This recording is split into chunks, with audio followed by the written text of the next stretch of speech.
How did a young Powhatan woman named Pocahontas become the bridge between two worlds, and what were the devastating impacts on indigenous peoples when English settlers arrived in Virginia? That's what I'm exploring in today's episode.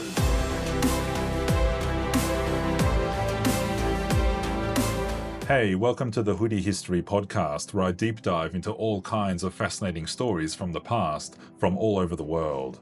I'm Michael, your host, and I'm connecting with you from the south side of the world, Australia. It's great to have you here. So I love exploring the past and sharing amazing stories with you, and that's what I do here at Hoodie History, and I hope you enjoy these fascinating explorations into the past with me. Here at Hoodie History, I strive to tell science-based, factually accurate stories that explore the highs and lows of human history in a way that's also respectful to cultures from around the world. And as with pretty much all the stories I share, today's is a really good one, and I'm looking forward to getting stuck into it. Just quickly before I do though, I wanted to let you know that if you want to stay connected with me here at Hoodie History, there are a few ways that you can do that. Of course, there's this podcast, but I also share more history info and stories on my Hoodie History YouTube channels. I have a main one and one that I call Hoodie History Shorts, where I publish short videos. And I'm also active on social media on TikTok and Instagram. So you can follow me at Hoodie History in this podcast, on YouTube, or on TikTok or Instagram, whatever platform you prefer.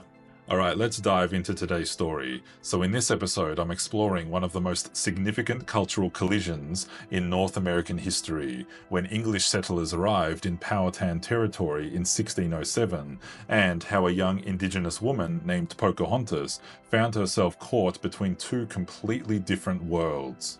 And what I'm particularly interested in exploring is how both cultures, the Powhatan and the English, experienced this dramatic encounter, and how Pocahontas became a bridge between them during some of the most crucial early years of European colonization in North America. But here's the thing, this isn't the Disney version you might know. The real story is much more complex and much more tragic, and honestly, much more fascinating than any cartoon could capture. It's a story about survival, diplomacy, cultural misunderstanding, and ultimately, how first contact between these two worlds changed everything forever. Okay, strap in, because we're about to explore how the arrival of English settlers transformed Powhatan society, and how one remarkable woman tried to navigate between two cultures that couldn't have been more different. Let's go back to the early 1600s, to what we now call Virginia, but what was then the heart of a sophisticated indigenous confederation called Tennecomeka, the Powhatan Paramount Chiefdom. And when I say sophisticated, I mean it. The Powhatan Confederation controlled about 8,000 square miles of territory, from the Potomac River down to the Great Dismal Swamp. We're talking about roughly 30 different Algonquian-speaking tribes, maybe 15,000 people total, all loosely unified under the leadership of Wahun Senecor, though the English would just call him Chief Powhatan. And just by the way, I hope my pronunciations are decently accurate. The Powhatan had been living in this region for thousands of years, and they developed a pretty incredible way of life that worked with the land rather than against it. They practiced what's called Three Sisters agriculture, growing corn, beans, and squash together in a system that actually improved soil fertility. The beans fixed nitrogen to the soil, the corn provided stalks for the beans to climb, and the squash leaves shaded the ground to retain moisture. It's brilliant, really. But they weren't just farmers. The Powhatan were skilled hunters, fishers, and traders. They had extensive trade networks that reached from the Great Lakes down to the Gulf Coast. They made beautiful pottery, intricate baskets, and sophisticated tools. Their towns were well organized, with longhouses that could shelter multiple families, surrounded by palisades for defense. And here's something that really gets me. They had a complex political system that balanced local autonomy with central authority. Each village had its own werowance, chief, but they all owed allegiance to Wahun Senecor, the paramount chief. It was like a confederation system that actually worked, with built-in checks and balances. Their spiritual life was rich and interconnected with the natural world. They believed in a supreme deity called Ahone, but also in countless spirits that inhabited animals, plants, rivers, and rocks. Their religious practices weren't separate from daily life. They were woven into everything from planting seasons to hunting rituals. Wahun Senancour had many wives. This was a political strategy as much as anything, creating alliances between different tribes. And one of those wives gave birth to a daughter around 1596. Her real name was Amonute, though she was nicknamed Pocahontas, which meant something like playful one or little mischief. She was born into Powhatan royalty, the daughter of the most powerful leader in the region. But the Powhatan world was already changing before the English even arrived. Spanish explorers had been probing the coast for decades. In the 1570s, Spanish Jesuits had tried to establish a mission in the region. It ended badly, with the missionaries killed and the Spanish retreating. Disease had already begun to impact indigenous populations, though not yet on the catastrophic scale that would come later. By 1607, when our story really begins, Pocahontas was about 11 years old, growing up in this sophisticated indigenous world that had adapted and thrived for millennia. She would have been learning the skills expected of a chief's daughter: diplomacy, languages. The Powhatan spoke multiple Algonquian dialects, and the complex social protocols of her position. But just as she was coming of age, everything was about to change, because across the Atlantic, a group of English investors had big plans for this land they'd never seen, inhabited by people they didn't understand. So it's May 1607, and 3 English ships, the Susan Constant, the Godspeed, and the Discovery, sail up what they're calling the James River, named after their king. On board are 104 men and boys, members of the Virginia Company, looking to establish England's first permanent settlement in North America. These aren't your typical explorers though. This is a business venture, a joint stock company looking to make money. They're convinced they'll find gold, maybe a passage to the Pacific, definitely something profitable. What they find instead is a world they're completely unprepared for. The English choose a site they call Jamestown, a marshy peninsula that seems defensible, but is actually a terrible choice. It's in a swamp, the water is brackish, and it's prime mosquito breeding territory. But they don't know any of this yet. They just know it's surrounded by water on 3 sides, which seems safe. Now, from the Powhatan perspective, these newcomers are interesting. Wahun Senancour and his advisors have been watching these pale strangers for weeks as they explored the river. The Powhatan have a sophisticated intelligence network, and word travels fast through their confederation. They know exactly who these people are and what they're doing. But what are they to make of them? These English wear strange clothing, carry mysterious weapons that make thunder and fire, and they seem completely incompetent at basic survival. They can't grow food properly, they don't know how to hunt or fish effectively, and they keep getting sick and dying. At first, Wahun Senancour probably sees them as a minor curiosity, maybe a potential trading opportunity. The Powhatan have dealt with strangers before, other indigenous groups, the occasional European ship, but as the weeks pass, it becomes clear these English aren't planning to leave. And then comes the incident that would make Pocahontas famous, though probably not in the way Disney tells it. It's December 1607, and Captain John Smith, one of the Jamestown leaders, is captured during a trading expedition gone wrong. Smith's companions are killed, but he's brought before Wahun Senancour. What happens next depends on who you ask. According to Smith, writing years later, he's about to be executed when young Pocahontas throws herself between him and the executioner's club, saving his life. It's dramatic, it's romantic, and it probably didn't happen the way Smith described it. More likely, Smith witnessed a Powhatan adoption ceremony, a ritualized execution followed by symbolic rebirth as a member of the tribe. The Powhatan sometimes adopted valuable captives, especially those with useful skills or knowledge, and Smith, for all his faults, was clearly someone important to the English. Pocahontas probably did play a role in this ceremony, but not as the love-struck young girl of legend. She would have been acting in her capacity as a chief's daughter, participating in a complex diplomatic ritual that Smith completely misunderstood. But here's what's crucial. From this moment on, Pocahontas becomes the primary intermediary between her people and the English. She starts visiting Jamestown regularly, sometimes bringing food that literally keeps the colonists alive. She learns English, becomes fluent in both languages, and begins navigating between two completely different worldviews. And she had her work cut out for her, because while the Powhatan saw the English as potential allies or trading partners who might eventually go home, the English saw Virginia as empty land waiting to be claimed. They couldn't have been more wrong about each other. So now we've got two completely different cultures trying to coexist in the same space, and it's about as messy as you'd expect.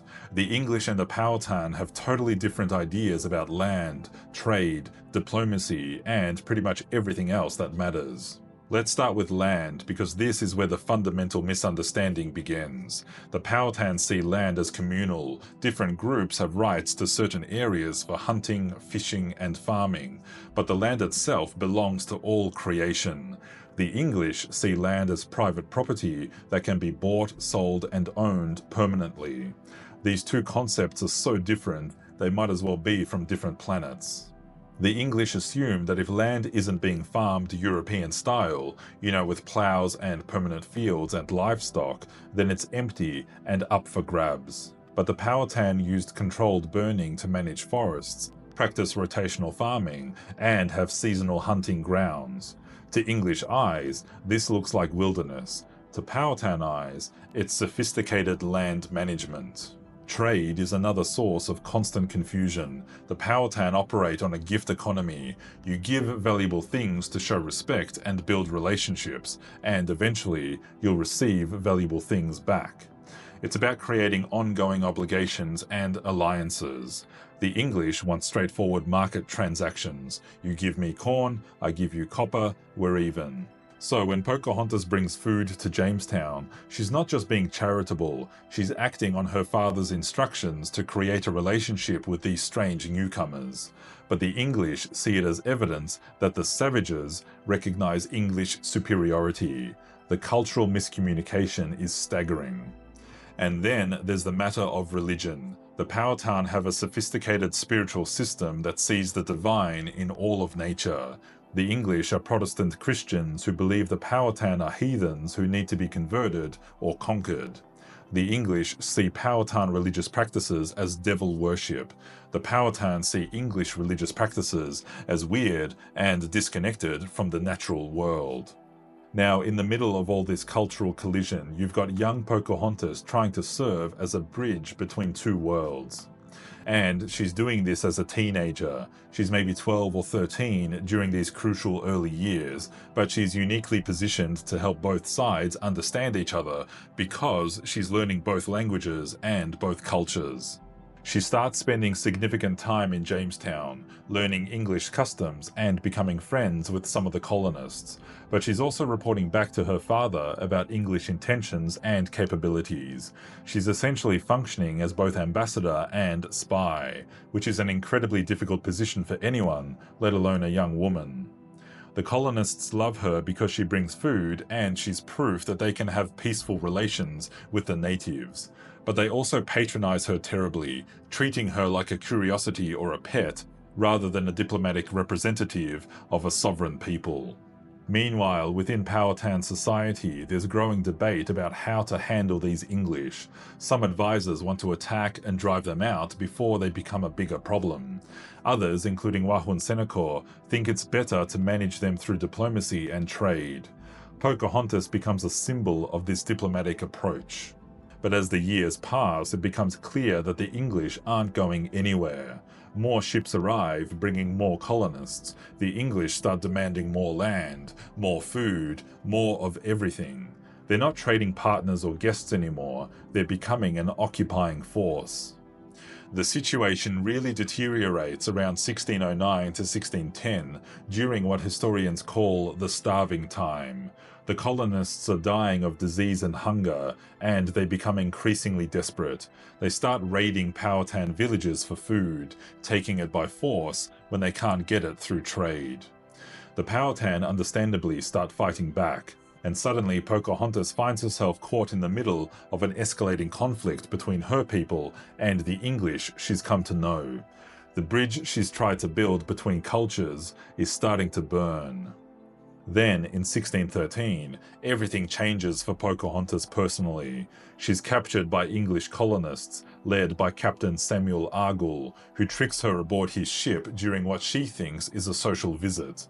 The English hold her hostage, demanding that her father return English prisoners and stolen weapons in exchange for her freedom.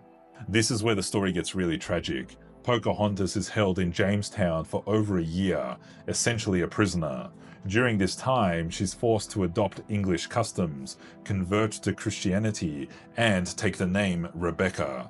She learns to read and write English, dresses in English clothes, and is basically used as a propaganda tool to show that the savages can be civilized. But she's also falling in love with John Rolfe, a tobacco planter who's been part of her cultural education. And this creates another layer of complexity because their relationship becomes a symbol of possible peace between English and Powhatan. But it's also a relationship that began while she was essentially a prisoner. When Pocahontas marries Rolfe in 1614, it does bring a temporary peace between the English and the Powhatan. But it's a peace built on the cultural assimilation of a hostage, not on mutual respect between equals. And for the Powhatan, losing the paramount chief's daughter to the English is a devastating blow to their diplomatic efforts. The marriage works for a while. There's about 8 years of relative peace, which gives both sides time to regroup. But it doesn't address the fundamental problem. The English want land, and they're willing to take it by force if necessary. The Powhatan want these invaders to respect their sovereignty and their way of life. So what did this collision of cultures actually create? Well, by the time Pocahontas dies in England in 1617, she'd been taken there as a publicity stunt to promote Virginia investment. The world she was born into has been transformed beyond recognition. For the Powhatan, the changes are devastating. European diseases like smallpox, typhus, and influenza are ravaging indigenous populations who have no immunity to these illnesses. Entire villages are being wiped out. Powhatan Confederation, which once controlled thousands of square miles, is struggling to maintain its territorial integrity. The English settlement pattern is spreading like wildfire, especially after John Rolfe figures out how to grow tobacco successfully. And tobacco changes everything. Suddenly, the English have a cash crop that makes Virginia profitable, which means more investors, more ships, more colonists. By 1620, there are over 1,000 English settlers in Virginia. But tobacco requires a lot of land, and the English start claiming bigger and bigger areas for their plantations. They're not just taking small parcels for towns anymore, they're taking thousands of acres for agriculture. This forces the Powhatan off their traditional hunting grounds and farming areas. The cultural landscape is changing too. Pocahontas had converted to Christianity, and English missionaries are working to convert other indigenous people. Some Powhatan adopt English customs and technology, creating a mixed culture, but many resist, viewing English customs as a threat to their traditional way of life. For the English, the transformation is dramatic too, though in different ways. They've learned that Virginia isn't going to make them rich through gold or a passage to the Pacific.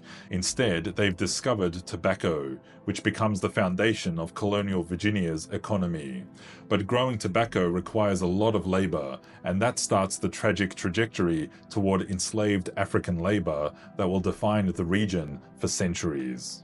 The English have also learned that they can't simply ignore indigenous peoples or treat them as obstacles to be removed. They need to negotiate, trade, and sometimes fight with sophisticated societies that have their own political systems and military capabilities. This isn't the empty wilderness they expected. Daily life for both groups becomes a constant negotiation. English colonists trade for corn and other native foods while learning indigenous farming techniques. Some Powhatan adopt English tools and clothing while maintaining their traditional social structures. Intermarriage becomes more common, creating families that span both cultures. But underlying all of this is a growing tension about land and sovereignty. The English are establishing a legal system based on private property and English law.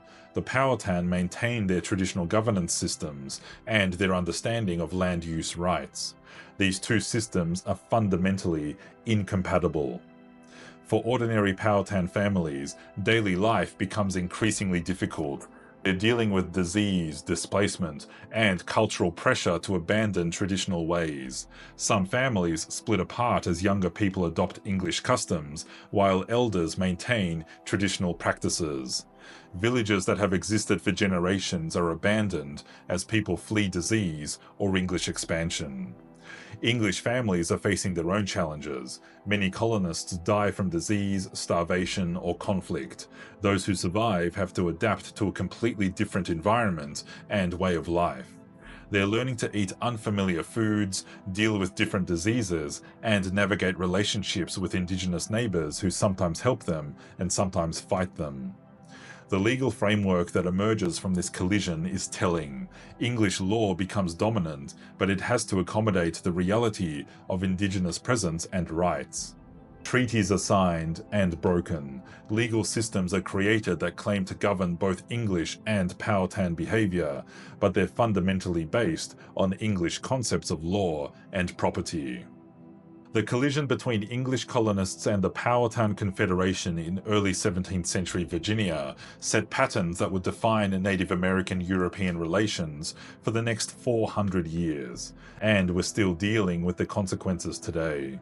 The fundamental conflict over land and sovereignty that began in Pocahontas' time continues today. Native American tribes across the United States are still fighting legal battles over treaty rights, sacred sites, and territorial sovereignty that date back to this period. The legal precedents established in colonial Virginia, the idea that European law supersedes indigenous law, that land can be privately owned and sold, these concepts continue to shape how we think about property and rights. The story of Pocahontas herself has become a symbol of both cultural bridge building and cultural loss. She's celebrated as someone who brought peace between cultures, but her story is also one of forced assimilation and cultural destruction. Modern discussions about cultural appropriation, the romanticization of Native American history, and the ongoing effects of colonization all trace back to how her story has been told and retold. The economic patterns established with tobacco cultivation created the foundation for plantation agriculture and enslaved labor that would define the American South for centuries. The labor demands of tobacco farming led directly to the expansion of African slavery, creating interconnected systems of oppression that affected both indigenous and African peoples. Modern Virginia still bears the geographic and cultural imprint of this collision. The James River, the sites of early Powhatan villages, the location of Jamestown, these places are now historic sites and tourist destinations. But for the Powhatan people who still live in Virginia, they're also reminders of cultural loss and survival. The Powhatan Confederation still exists today, though much has changed. Several tribes maintain their cultural identity and fight for federal recognition and treaty rights. They're working to preserve their languages, which nearly disappeared, and to maintain cultural practices that survived centuries of suppression. The patterns of cultural misunderstanding that began with first contact continue to influence how different cultures interact in America today. The tendency to see cultural differences as problems to be solved rather than diversity to be respected, the assumption that assimilation is always beneficial, the difficulty of negotiating between different legal and cultural systems, these challenges that Pocahontas faced are still with us. So there you have it, the story of how the Powhatan world collided with English colonization, and how one remarkable young woman tried to build bridges between cultures that couldn't have been more different. Pocahontas' story isn't the romantic tale Disney tells us, it's much more complex, a story about cultural survival, forced change, and the tragic consequences of misunderstanding between peoples. She was a skilled diplomat caught between two worlds, trying to preserve her people's way of life while adapting to unstoppable change. The collision between the Powhatan and English settlers set patterns that would define American history: the taking of indigenous lands, the struggle over sovereignty, the complex relationships between different cultures sharing the same space. Understanding this early period helps us understand how we got to where we are today. This story shows that historical change isn't just about big political events or famous leaders. It's about ordinary people, Powhatan families, English colonists, and people like Pocahontas who found themselves caught between worlds, trying to navigate impossible situations and make the best choices they could with the information they had. Thanks for tuning in. If you enjoyed this episode, I'd love to have you join the Hoodie History community, subscribe to the podcast, check out my YouTube channels for more explorations into history, and follow me on the socials for quick history hits. You should be able to connect on whatever platform you prefer to use. On YouTube, I have my main Hoodie History channel, as well as a Hoodie History Shorts channel with short videos. On TikTok, you can check out my Hoodie History Stories account with short videos, and/or my Hoodie History Facts account with quick facts and quotes from history. And Instagram is a bit of a mishmash of these accounts. I've got more info and links in the description. I publish new stories and videos regularly across these accounts, so stay tuned for more fascinating stories from the past. Thanks for listening to Hoodie History, and I'll catch you next time.